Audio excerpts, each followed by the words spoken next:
Tu connais le cri d'Edvard Munch. Ce tableau iconique cache des secrets que peu de gens remarquent. Es-tu prêt à découvrir les 5 codes cachés derrière ce cri de l'âme? Premier code, une inscription mystérieuse sur la peinture.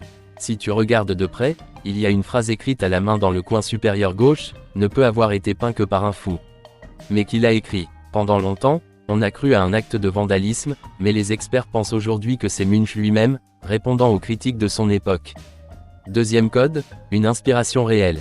Le décor du tableau, c'est un pont à Oslo, en Norvège, près du fjord. Munch aurait ressenti une angoisse immense en voyant le ciel rouge sang, qu'il a décrit comme « un cri traversant la nature ». Ce cri, c'est autant celui de l'environnement que celui de ses propres émotions. Troisième code, une explosion volcanique. Et ce ciel rouge intense. Certains scientifiques pensent qu'il pourrait représenter les effets de l'éruption volcanique du Krakatoa en 1883. Les poussières projetées dans l'atmosphère ont créé des couchers de soleil spectaculaires dans le monde entier. Quatrième code, le cri est une figure universelle. Le personnage, c'est qui?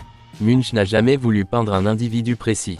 Cette silhouette presque squelettique représente la peur universelle, celle qu'on a tous ressentie au moins une fois face à nos angoisses les plus profondes.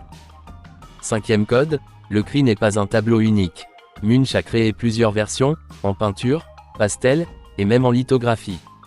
Chacune explore le même thème mais avec des variations subtiles, lesquelles reflètent ses luttes émotionnelles. Le cri n'est pas juste un tableau, c'est une plongée dans l'âme humaine. Alors, que vois-tu dans cette œuvre? Partage ton interprétation en commentaire, et abonne-toi pour découvrir d'autres mystères cachés dans l'art.